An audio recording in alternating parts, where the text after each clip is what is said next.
এই পবিত্র রমজানের মাসে আমরা সরকারি দলের প্রতি আরেকটা আহ্বান জানাই, কমপক্ষে চাঁদাবাজিটা বন্ধ করে আরেকটা বড় অভিনন্দন জানাবো। কিন্তু যদি বন্ধ না করেন, আমরা জনগণকে সাথে নিয়ে প্রতিরোধ গড়ে তুলব ইনশাআল্লাহ। আমি আজকে ঘোষণা দিচ্ছি, এই 15 আসনে যারা চাঁদার জ্বালায় অতিষ্ঠ চাঁদা দিচ্ছেন, তারা দিবেন না, এখন থেকে অস্বীকার করা শুরু করেন। কোনো জায়গায় বাধা দিলে আমাদেরকে ডাক দিবেন, আমরা এসে আপনাদের পাশে দাঁড়িয়ে যাব। সবাই মিলে আমরা একসাথে ফাইট করব ইনশাআল্লাহ। কি শুরু করতে হবে আপনাদের জায়গা থেকে। নীরবে দিয়ে যদি স্বীকার না করেন, ভাই আমরা তো কিছু করতে পারবো না।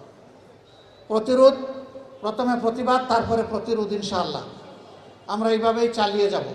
আমরা সবার আগে বলেছিলাম, আমাদের এমপি মন্ত্রী কেউ হলে সরকারি প্লট নিবে না, বিনা ট্যাক্সের গাড়ি আমরা চড়ব না।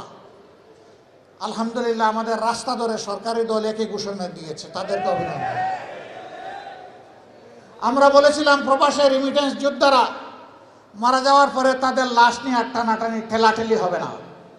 আমরা সম্মানের সাথে রাষ্ট্রীয় দায়িত্ব এবং খরচে আমাদের ঘাড়ের উপর তাদের পবিত্র লাশ বাংলাদেশে নিয়ে আসব। বর্তমান সরকার একই ঘোষণা দিয়েছে, তাদেরকে অভিনন্দন। আমরা সরকারকে বলবো, মানুষের সবচেয়ে বড় অধিকার, ভোটের অধিকার, এটা হরণ করা হয়েছে, আগামীতে এটা যেন হরণ করা না হয়। তারা যদি এইটাও হরণের পথ থেকে সরে আসেন, আমরা তাদেরকে আরেকবার অভিনন্দন জানাবো। হ্যাঁ, জনগণের ভোটে তারা যদি 100 ভাগ ভোট পেয়ে নির্বাচিত হয়ে যান, তখনও তাদেরকে আমরা অভিনন্দন জানাবো। কিন্তু ইঞ্জিনিয়ারিং করে, কায়দা করে, ইলেকট্রিসিটি বন্ধ করে দিয়ে আপনাদের পাশে ঘটেছে বাসন থেকে কারেন্ট বন্ধ করে দেওয়া হয়েছে, নয় করা হয়েছে। আমরা এগুলো আর দেখতে চাই না। দেশের বহু জায়গায় গায়ের জোর খাটিয়ে আমাদের এজেন্টদেরকে বের করে দেওয়া হয়েছে। আমাদের এজেন্টরা রক্তের বিনিময়ে ভোট চায় নাই, এই জন্য তারা ছেড়ে দিয়ে চলে গেছে। আগামীতে মানুষের ভোটের অধিকারের পক্ষে জীবনের বিনিময়ে হলেও আমরা দাঁড়িয়ে যাব ইনশাআল্লাহ। আপনারা দোয়া করবেন। অনেকে শরিয়ার শাসন শুনলে ভয় পান। আমি বলি, আমরা যাকে আইন বলি, ইংলিশে তাকে ল বলে, আরবিতে তাকে শরিয়া বলে। তো আইন ছাড়া কি কোনো দেশ চলবে নাকি? দেশের জন্য তো একটা আইন লাগবেই। সেই আইনটা হতে হবে সবচেয়ে ভালো আইন। সবচেয়ে ভালো আইন যখন হবে, তখন ভালো শাসন, সুশাসন দেশে আসবে। আইন মন্দ থাকলে সুশাসন কখনো আসবে না।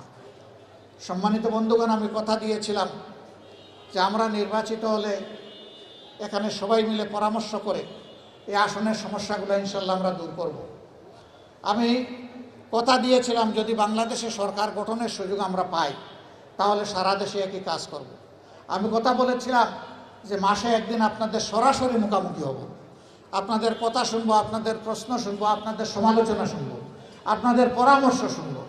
সব শুনে আমরা পরবর্তী কর্মপন্থা আমরা নির্ধারণ করব। ভুল করলে সরি বলবো, ভালো করলে আপনাদের কৃতজ্ঞতা আদায় করব। ওই ভালোটা আপনারা ভোট দিয়েছিলেন বলে আমরা করতে পারছি না, হইলে আমরা পারতাম না।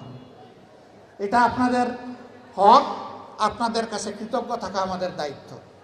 ইনশাআল্লাহ নারী পুরুষ নির্বিশেষে এই আসনে আমরা একযুগে আসনটাকে সুন্দর, পরিচ্ছন্ন একটা মডেল আসন হিসাবে গড়ে তোলার জন্য আমরা চেষ্টা করব। আপনারা যেমন পাশে ছিলেন তেমন পাশে থাকবেন, আমাদের জন্য দোয়া করবেন। আমরা যেন অনাচার, অন্যায়, দুর্নীতির সাথে নিজেরাই জড়িয়ে না পড়ি।